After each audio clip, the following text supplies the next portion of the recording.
Good morning students. So in today's class I'm going to start off with the fourth lesson in your textbook, that is bird migration. So in this lesson you all will get to know about birds, the reasons why they migrate to different places. Okay, so I want you all to follow the lesson when I'm reading each line. Go line by line, follow what I'm reading. So the lesson is in page number 42. I'll give you all a brief introduction. Human beings move from their birthplace to other place for jobs or work. Now see, we ourselves, when we need to do any work, when we need to look for a job, we go from one place to another, correct? They also visit different places. Moving from one place to another for some purpose is called migrating. Okay, so when we are going to one place to another, probably from Bangalore to Mysore or Mysore to a different place for a particular reason, like for work purpose, we call it as migrating. Migration is nothing but moving from one place to another. Okay, birds like human beings move from their native land to other lands in search of food or shelter when the climate is not suitable for them to survive in their native lands. Now what the writer is saying here is, just like man, how they move from one place to another place in search of job, food or shelter, birds also move or migrate from one place to another in search of food or shelter when the climate is not okay, when they are not okay with the climate, when the temperature becomes too hot or when the temperature becomes too cold, they move from one place to another. Okay, now we will start with the lesson. Birds are a man's and the environment's best friend. They could be kept as pets. They can perform marvelous feats. Like human beings who go in search of job opportunities to earn their living, birds travel from one place to another for different reasons. Their movement is seasonal. There are surprising facts about their movement. So the birds are man's and environment's best friend. We know that birds is a necessary thing in the environment, correct? So the poor writer is saying that bird is a man and environment's best friend. They could be kept as pets as well. Now you know that there are lovebirds, there are parrots that have been kept as pets, pigeons. They can perform marvelous feats. They can also perform something incredible. Like human beings who go in search of job opportunities for their living, like how we travel from one place to another for our living, birds travel from place to place for different reasons. Similarly, birds also travel place to place for different reason. Their movement is seasonal. Seasonal is nothing but only in a particular season. Okay. There are surprising facts about their movement. The reasons can be very surprising, like why do they move?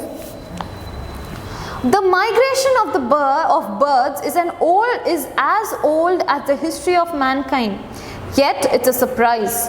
Why do birds keep migrating from place to place? There is no satisfactory answer.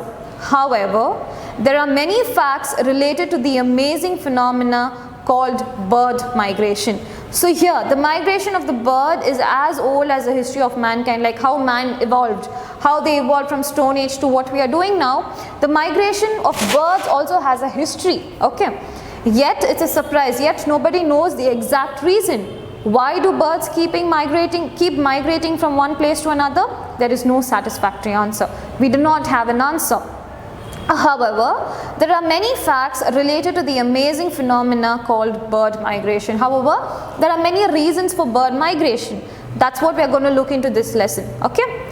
The word migration refers to the movement of birds from one place to another, from lowlands to highlands, and from the interior to the sea coast. So they are saying here, the writer is saying is that the word migration of the birds refers to the movement of the bird from one place to another, from one city to another city, from lowlands to highlands, from the south to the north, from a desert to a hilly region, okay, and from interior to the sea coast, from the center of the city to a sea coast, okay. Birds migrate for various reasons. They migrate for different reasons. We do not know exactly. For instance, that means for example, it is observed that during winter, birds go to a warmer place because some of them cannot survive. For example, during winter, what happens is they go to, now suppose the weather of the Bangalore weather changes, it becomes cold. So at that point of time, the birds move to a different place where it is warmer. So for this reason, they migrate. The birds that feed on insects will not be able to find their food in winter. Weather conditions alone would not make birds migrate. So they're saying that the birds that feed on insects, now insects come out only during summer season. Okay, so but when the weather changes to winter, those insects do not come out. So at that point of time, the birds have to find food. So they move to a warmer place, not only for the weather change, but also for eating. Okay, so they are saying that weather conditions alone do not make birds migrate, but also food. Birds migrate depending on the seasons. How do the birds identify the seasonal changes? So how do they get to know that the weather is changing? It is said that birds can find the seasonal changes by knowing the length of the day. So this is a fact that none of us know. So they get to know the seasonal changes by the length of the day. Now if you'll see, during summer, the day is longer. It will be bright even till 7 o'clock in the evening during summer, whereas during winter season, around 5:30, 6 o'clock it gets darker. So that's how they get to know the difference between the seasons, okay, whether it is a winter season or whether it is a summer season. Alright, it is also believed that birds can understand it, and when days get shorter and when they get longer, I just mentioned about that, the days getting shorter and when the days are getting longer. This ability in birds function like an alarm clock. This is like an alarm clock. Now how we have a clock that we follow, this is the way the birds follow. Okay. Birds breed in summer, and this is also connected with migration. They breed in summer, they multiply in the summer season. During this season, birds migrate northward. Okay, during this season, during the summer season, they migrate to the north. The change in the length of the days and the lack of food tell the bird to migrate to suitable places. So depending on the weather, depending on the food, once if there is a shortage in the food, then they want to migrate. The breeding insects help them migrate up north. Okay, the breeding instincts helps them to migrate up north. In late summer, many birds fly down south. In late summer, that is not in the early summer, once the weather cools down a little, they fly down to the south. Sometimes they travel to different continents and return to their nests in their own country in spring. Not only they travel within the country, they travel across the countries as well. Okay. Their ability to find their home is as amazing as their readiness to migrate. So their ability to find a home for themselves is as equal to the energy they have to migrate. Okay. How do birds find their way home? Now how do they find their way home? Don't they get lost?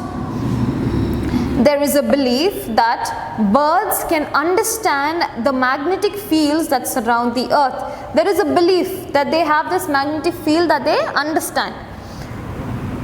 These magnetic fields run from the north to south pole. So these are the magnetic fields and magnetic waves that run from the north to the south pole. Perhaps the birds are directed themselves by these lines of force. Okay, these lines of force helps them to navigate, helps them to find their place. However, this theory has not been proved, but this theory is not proved. We are not sure how far this is the truth. Birds migrate for many reasons and may have their instinct to find their way home. So they have their instincts, they know it by themselves. They are the champions among all migrating animals. So compared to all other migrating animals, birds are the champions. The Arctic terns are the champions among the birds. These travel an average. This is a bird called the Arctic terns. There is a picture of the bird in your textbook. Okay. The Arctic terns are the champions among all birds. These travel an average of 22,000 miles a year. Okay, 22,000 miles a year. During its flight, the tern nests at the different places and takes about 20 weeks to make its trip down to the Antarctic region. So they are saying that it builds its nets every place that it goes to. Okay, and it takes around 20 weeks to reach the Antarctic region, the Arctic and the Antarctic region. Okay, when you see in the globe, Arctic is in the north and Antarctica region is in the south. Its average speed is 1000 miles a week. So this is the average speed of this bird called the Arctic terns. Okay. Most land birds make short hops during the migration. The American golden plover is an exception. It makes a long non-stop flight and can fly a distance of about 24,000 miles over water and without food or stopping. So this is like an adventure. The American golden plover is an exception. It makes a long non-stop flight. It does not stop anywhere in between and can fly a distance about 24,000 miles over water without food or stopping. It does not require food or water and it does not stop. It just goes in one stretch. Birds do not actually begin their migration the same day every year. For instance, the famous swallows you can find in Bangalore also. The famous swallows of California are supposed to leave on October 23rd and return on March 19th. But their dates of departure and return have been found to be varying from year to year. This is an approximate date that they've given, but it varies from year to year. Birds migrate for satisfying their needs as human beings. So now the writer is comparing birds to human beings. Like how we move from one city to another city for our needs, just for our comfort, birds also do the same. For their needs, they migrate. Now, we will see how the impact of cell towers on birds has created a damage. Now that we have a lot of technologies, we have cell phones and all these invisible rays, how these have affected the birds. Ever wondered about vanishing house sparrows, declining number of peacocks and other birds in the cities? Like if you ask your parents or if you ask your grandparents, they will tell you the amount of sparrows that used to be there when they were kids.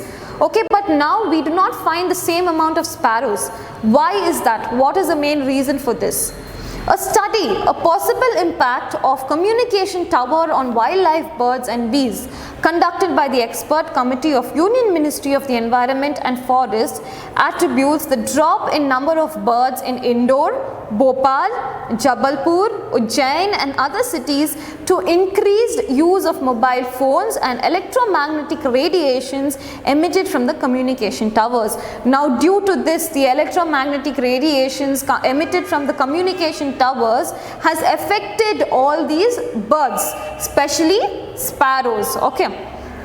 So once telephone and mobile towers were introduced, the radiations also increased, and because of this reason, the population of the birds got reduced. Concerned over the increasing number of mobile towers in the city, a city-based animal activist, Sudhir Ketawat, has written a letter for the Animal Welfare Board, urging them to take necessary action in this matter. So considering what has happened, this person called Sudhir has written to the Board of Animal Welfare, urging them to take the necessary action. It is dangerous for birds and even the Forest Department in its letters dated back in the year May 5th, 2015 and May 12th, 2015 has accepted that mobile tower radiation is affecting the health of birds and peacock in particular. So these mobile tower radiations are particularly affecting birds and peacock. Okay. Said Ketawat. Girish Kumar from Electrical Engineering Department of IIT Mumbai, who has done extensive work on harmful effects of mobile tower radiation on humans, birds and animals, has said that birds including sparrows, honeybees and peacocks are severely affected by the cell tower radiation as their surface area is more compared to their body weight. So what is the main reason why that only sparrows, peacocks and honeybees are getting affected? One main reason being all the cell tower surface area is more, their surface area is more compared to their body weight. These birds are very small. Okay, because of this reason they can easily get affected. Their body weight is very less. Sparrow weighs maybe very less. Okay, because of this reason they are getting absorbed. So the radiation is absorbed more. Since your body mass is more, the radiations gets absorbed more, and because of this they die. Okay. He added that the effects on the peacock is much more pronounced. The wings feathers occupy more surface area, resulting in large absorption. Now when you see the birds, when you see a peacock, once it opens its feathers, the surface area is more, correct? It occupies a lot of space, and because of this reason it absorbs more radiation. Okay, more radiations, and because of this it dies, hence creating more health hazards and leading to various ailments and even death. As I said, it leads to death. So this is this information taken from Times of India, 22nd May 2015. So these are the disadvantages that the birds are facing. These are the threats that the bird is facing, and this lesson also tells you about birds, why do they migrate. Okay, so what I want you all to do is, after this, once you all watch the video, slowly read the lesson in your mind. Okay, you all will get to know, and I will send you all the homework along with the video. Okay, thank you.